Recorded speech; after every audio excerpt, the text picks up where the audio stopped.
Today I'm going to be starting a new series on the channel called One from Every Team, and in today's video I'm going to be doing the most overpaid player from all 31 NHL teams. So I'm going to go in alphabetical order and pick the most overpaid player in my opinion from each team. I'm not going to talk about them for too long because that would be a ridiculously long video, but make sure you guys go down in the comment section and let me know what you want to see next. Maybe one underrated player from every NHL team, maybe one overrated player, anything like that. Make sure to let me know down in the comment section below, and also don't forget to drop a like on this video. This one took a long time to make, and with that being said, let's jump right into it with the first team. Starting off with the Anaheim Ducks, I decided to go with Ryan Kesler. Even though it's not really entirely his fault, he basically came out and said that he had to learn to skate all over again after I believe he had hip replacement and surgery on his hips, which is a terrible injury to have for a hockey player. He has a cap hit of $6.875 million through the 2021-22 season. He's 34 years old and only had 8 points in 60 games this past season, and I bet that is a contract that the Anaheim Ducks cannot wait till it's off the books. Next up, I decided to go with Nicholas Halmerson from the Arizona Coyotes, and to my surprise, this is a team with not really any bad contracts outside of Halmerson. Obviously, I'm not including Marian Hossa, who's on the long-term injured reserve. He's retired, but they still do have his cap hit on the books, you know, just to reach the cap floor back when they were taking on so many contracts. He's a cap hit of $5 million through the 2020-21 season. He's definitely not the defenseman he was back when he played for Chicago, with just 0 goals and 10 assists this past season in 82 games, and for a defenseman making $5 million, you definitely want at least a little bit more offensive production. For the Boston Bruins, I decided to go with David Backes, and I forgot to mention that these aren't the worst contracts per team. These are just the most overpaid players. There could be contracts that are horrible because they're like 7 years long for a player that doesn't deserve that, and then there's a contract that maybe a guy has 2 years left and has a really big cap hit. I'm just going for the most overpaid, so make sure to take that into consideration. There is a difference between the most overpaid and the worst contract. But getting back to David Backes, had a cap hit of $6 million this past season, has that through the 2020-21 season.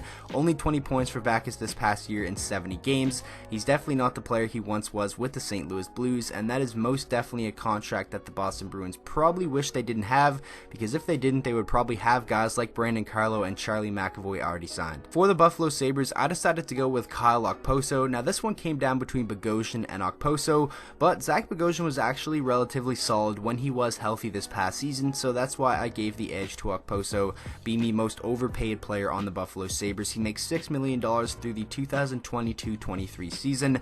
That's a lot of money, and that's a long time for a guy who's now 31 years old and isn't scoring nearly to the rate that he was, you know, in his earlier Buffalo days and back when he played for the New York Islanders. 29 points in 78 games this past season for Okposo. If he really wants to start living up to that contract, he's going to have to get that up to around 25 to 30 goals, which, you know, maybe he's still capable of, but right now, in my opinion, he's the most overpaid player on the Buffalo Sabres. For the Calgary Flames, this was a pretty easy one. Newly acquired Milan Lucic, cap hit of $5.25 million. Obviously, Milan Lucic is making $6 million, but there was some salary retention from the Edmonton Oilers. That's a terrible contract, but maybe Milan Lucic, a fresh start with Calgary, can turn it around and maybe get back to like a 15 to 20 goal scorer while still being that physical guy. It's kind of a stretch, but you never know. He has a fresh start, so we can't really judge him just yet, but even though he hasn't played a game for the Flames, he still is their most overpaid player. For the Carolina Hurricanes, I decided to go with James Reimer. Now this is kind of tough. I honestly was going to say they don't have any, but then I looked in net, and James Reimer at 3.4 through the 2020-21 season, I decided to give it to him. He's a 31-year-old goaltender, and he really struggled with Florida last season. A 3.09 goals against, a 900 save percentage, and for the most part was outplayed by Samuel Montembois, and now we know what happened with the Florida goaltending situation, but maybe James Reimer can be a solid backup or a tandem guy with Peter Mrazek. Not something I'd bet on, so for right now, I would say just based off of his play last season, that $3.4 million is an overpayment. For the Chicago Blackhawks, I decided to go with Brent Seabrook, and this was a pretty easy pick. He makes $6.875 million through the 2023-24 season. For a guy who's 34 years old and a shell of his former self back in like 2010-2011, that is most definitely an overpayment, and one of the reasons why Chicago seems to never have any cap flexibility. Only 28 points for him in 78 games this past season, which isn't too bad, but $6.875 million is definitely way too much for what Brent Seabrook brings right now. For the Colorado Avalanche, I almost said nobody because they don't really have any bad contracts, but then I kind of narrowed it down between Erik Johnson and Ian Cole. Decided to give the label of most overpaid to Ian Cole because he makes $4.25 million through the 2020-21 season, and he is a very solid defenseman, but for what he brings, I think $4.25 million might be a slight overpayment for the 30-year-old defenseman, but this is a team that they have that money to give out. They're not in any cap issues whatsoever, so it's not a contract that's going to hold them down at all. He's only signed for a couple more years, so I don't really think it's a bad contract, but I guess I will say he's maybe the most overpaid player on the Avs. For the Columbus Blue Jackets, I decided to go with Brandon Dubinsky, who makes $5.85 million through the 2020-21 season. The 33-year-old centerman is still a solid leader and I think a valuable piece. 14 points in 61 games though at $5.85 million is definitely a bit of an overpayment, but now that contract doesn't really matter and doesn't affect them because of how many big name players they lost out on, and they have a lot of cap space to go around. For the Dallas Stars, I went with Martin Hanzal, and a big reason why, kind of similar to Ryan Kessler, is because his inability to stay healthy. Only played 7 games this past NHL season, did have a goal and an assist for 2 points in those 7 games, but when you're paying a guy near $5 million, you definitely want him in the lineup and contributing, and at this point in Martin Hanzal's career, it's just up in the air on if he's going to be able to stay healthy. That contract does come off the books next summer though, so it's not really something that's going to hinder and linger over Dallas's head, but for right now, that is definitely an overpayment. Next up, we have the Detroit Red Wings, my favorite team, and this is one of those instances where this isn't the worst contract on Detroit because it is up next summer. The worst contract is probably Justin Abdelkader's, but he brings a lot more to the table than Eriksson at this point in their careers, so that's why I have Jonathan Eriksson at the most overpaid. $4.25 million for a 35-year-old defenseman who can't stay healthy, put up 5 points in 52 games this past season. I honestly don't even know where his spot in the lineup is next year if he is healthy because of young defensemen like Cholowski and Hirona coming in, maybe even Moritz Seider, but that is most definitely an overpayment no matter if he's in the lineup or out of it. For the Edmonton Oilers, this was another very easy one. I decided to go with James Neal, newly acquired James Neal, who makes $5.75 million from the Oilers through the 2022-23 season. He's a 31-year-old winger, but I'm pretty sure Edmonton would rather be overpaying a guy like James Neal and giving him that kind of money than a guy like Milan Lucic, and ultimately that is why this trade happened. James Neal, even though he can probably score 20 goals on Edmonton, I still have him as the most overpaid player strictly based off of last season because he was pretty awful for Calgary. Next up, the Florida Panthers. I actually have nobody. They're in a really good situation in terms of contracts. I couldn't put Bobrovsky on here even though he makes $10 million because he's arguably the best goaltender in the NHL. Couldn't put Ekblad on here even though he makes 7+, but you see guys like Jacob Trouba now getting $8 million, so I think that's a pretty good contract. I almost put on a guy like Mark Pysyk, but he doesn't even really make enough to be considered overpaid. So for that reason, I think Florida's in a very, very good position salary cap wise, and in my opinion, they're not overpaying anybody. For the LA Kings, it was another easy one, Ilya Kovalchuk, and last summer when this contract was signed and he returned to the NHL, everybody, including myself, knew that this was going to be a contract they would most likely regret, but a lot of people didn't know it was going to be as soon as the first season. He makes $6.25 million through the 2020-21 season, and he's 36 years old. Last season, he struggled to even stay on the ice on the back half of the year. He was benched sometimes, only 34 points in 64 games, 16 goals. Those type of numbers are not enough to make $6.25 million. This is a contract that LA is going to have to live with over the next couple of years, and this definitely makes him the most overpaid player on the team. For the Minnesota Wild, it was actually a little more difficult than I thought, and that is because Zach Parise actually had a very strong year this past season, 61 points in 74 games. He makes $7.568 million through the 2024-25 season. That's a ridiculous contract for a guy who's already 34 years old. Ryan Suter has a massive contract as well, but I'm sure if you ask the Minnesota Wild what contract would they rather get rid of, I think they would choose Zach Parise. I can't really see him replicating the year that he just had, but you never know. Even though he did put up 61 points, I still think he's the most overpaid player on the Minnesota Wild. For the Montreal Canadiens, this was another easy one. I went with Carl Alzner. Some people might say Carey Price or Shea Weber, but when those guys are healthy, they're still very, very good players, and Carl Alzner spent some time in the American Hockey League this past season, only only played 9 NHL games, had 1 assist for 1 total point. He's a 30-year-old defenseman, not even close to the player he was when he was with the Washington Capitals, and he's still under contract, making $4.625 million through the 2021-22 season, a contract Montreal is probably just going to bury in the minors over the next couple of seasons, but he is most definitely their most overpaid player. For Nashville, this was another pretty easy one. Nashville isn't a team that really has any bad contracts now that PK Subban has been traded away, but Kyle Turris, especially after this past season, definitely takes the cake as their most overpaid player. He makes $6 million through the 2023-24 season. He's a 29-year-old centerman, and I think he can still be a very good NHL player, but this past season, he's definitely going to want to forget it and try to, have a bounce back year next season for the Nashville Predators, and they're going to want that too, making $6 million. That will be a tough contract to move, especially I can't really see any teams wanting to take that on if he plays like he did this past season, so for that reason, I think Kyle Turris is definitely the most overpaid player on the Preds. For the New Jersey Devils, this one was pretty tough. I was gonna go with PK Subban, but now that I see all these huge contracts being given out, I don't really think that deal is as bad as people make it out to be. I think PK Subban is very capable of having a bounce back year now with a fresh start on a new team, so maybe I'm wrong here, but I decided to go with Andy Green, who makes $5 million next season, will be a UFA next summer. A 36-year-old defenseman, he is the captain of the Devils, and he actually put up some decent offensive numbers this past season with 25 points in 82 games. That's not really Andy Green's game. He's more of a shutdown, leader type guy, and I think $5 million for that type of player is a little bit of an overpayment, so that is why I decided to go with him over PK Subban. A lot of people might disagree, but that's just my opinion. New York Islanders, this was another very easy one to pick. Andrew Ladd, who makes $5.5 million through the 2022-23 season, and this is another one, it's not really his fault. He struggled to stay healthy this past season, and in 26 NHL games, he did have 11 points, which isn't too bad. I think he could still be like a solid third or maybe second line guy on a New York team that doesn't really have too many really good forwards, but 5.5 mil for a player of that caliber is definitely way too much, and this will be a contract that might come back to bite them in the next couple of years when they want to try to sign a bigger name free agent. Now the New York Rangers, this was a tough one. I almost went with Panarin, but I decided not to. That is the price you have to pay to get players of his caliber in unrestricted free agency, so I don't really blame them there. I decided to go with Mark Stahl, who makes $5.7 million through the 2020-21 season.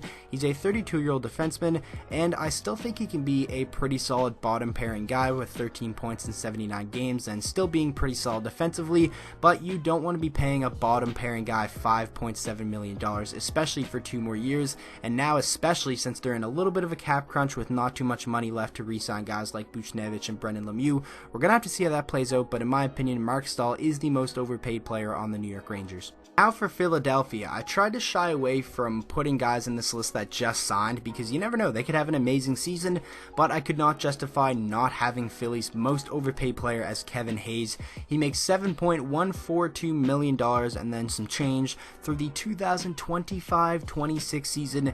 That is a massive contract for someone who just had his first 50-point season.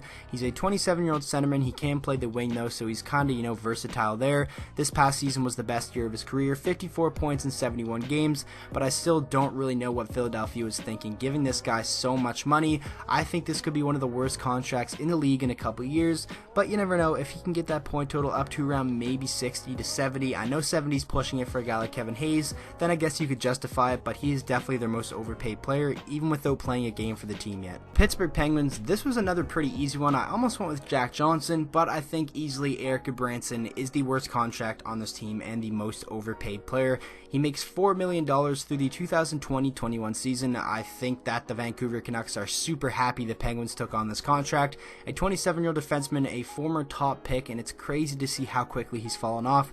10 points in 76 games this past year. He's not an offensive guy, and he's not, the best shutdown player either. He's a bottom pairing guy at best, and $4 million for a guy of that caliber is definitely an overpayment. The San Jose Sharks were honestly a tough one, but I decided to go with Marc-Edouard Vlasic, even though I think he's still a very good defenseman. $7 million through the 2025-26 season for a 32-year-old is definitely a long-term and, in my opinion, an overpayment. 72 games played this past season, 25 points, not the defenseman he once was, but like I said, I still think he's a solid top 4 guy, but now playing behind sign guys like Karlsson and like Brent Burns, they don't really have to ask too much of Marc-Edouard Vlasic, and for that reason, I think $7 million, especially for that long, is most definitely an overpayment. The St. Louis Blues were honestly another team that they didn't really have too many bad contracts, so it was a little bit tougher to decide, but I decided in the end to go with Alexander Steen, who makes $5.75 million through the 2020-21 season, a 35-year-old winger, 27 points in 65 games for like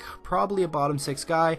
That is probably a little bit of an overpayment, but he did play a decent role in their season, and obviously it ended with a Stanley Cup, so I don't really think St. Louis cares that they're paying him that much money, but he probably is the most overpaid player on the team. Next up, we have the Tampa Bay Lightning, another team that it was difficult to choose because they've been really smart with their money, and they have a lot of players on very good contracts, but in the end, I decided to go with Ondrej Palat. It was kind of between him and Tyler Johnson, but this past season, Tyler Johnson, almost a 30-goal scorer, I think he had the better season than Palat. Palat making $5.3 million through the 2021-22 season.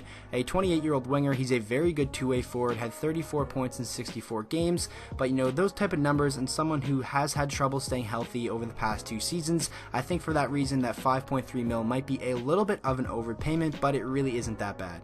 Next up, the Toronto Maple Leafs. This was a pretty easy one for me, even though he's yet to play a game in the uniform, and you never know, he could be amazing for them next season, but I have to go with Cody Ceci. This is a guy who, advanced analytics hated this guy. He was awful if you looked at advanced numbers this past season, and making $5.4 million next season for a team that's in a cap crunch, I think that is way too much, and it is an overpayment in my opinion. A 25-year-old defenseman, 26 points in 74 games this past season, but like I said, don't let the numbers fool you because he didn't really have the greatest last couple of seasons with the Ottawa Senators. There still is a lot of potential there though in my opinion, and this could actually turn out to be a smart move for the Leafs, but in my opinion for right now, basing it off the past couple of years, this is an overpayment. The Vancouver Canucks, another very easy one, Louis Eriksson. I don't really even have to explain it too much. $6 million through the 2021-22 season, a 34-year-old winger who really isn't giving the team anything, 29 points in 81 games for a guy making $6 million, the most on the team currently. Obviously Brock Besser's probably going to surpass him when he signs his new contract,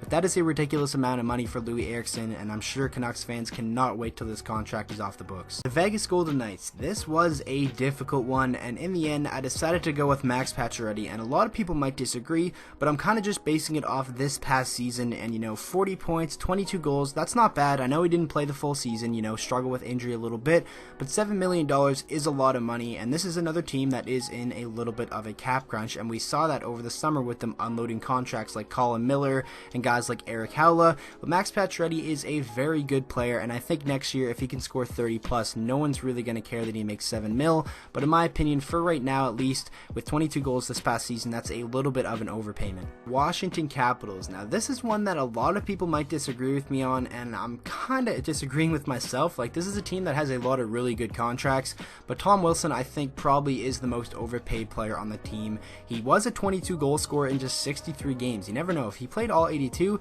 could have surpassed 30 goals, and what he gives you in terms of physicality, leadership on the ice, not talking about when he crosses the line and does a bunch of stupid things and gets suspended. He is a very good player, and that contract could look very good in a couple of years, but for right now, I think it is a little bit too much for Tom Wilson. Even though he scored 22 last season, that could be a fluke. We're going to have to see it on a more consistent basis, so that's why I decided to go with Wilson for the Caps. Now, for the Winnipeg Jets, I decided to go with Dmitry Kulikov. For me, it kind of came down between him, Matthew Perreault, and Brian Little, but I think Matthew Perreault and Brian Little still give you something offensively, while Kulikov, he even struggled to stay in the lineup health-wise and just play-wise. Only 57 games played for him for 7 total points, all of them being assists. He's a 28-year-old defenseman, makes around $5.3 million through next season, and I bet you Winnipeg is just waiting for that contract to come off the books, and if they didn't even have that right now, they probably would at least have either Kyle Connor or Patrick Laine signed, but this contract definitely is a reason why they are in a cap crunch, and they should be very, very happy when it comes off next summer,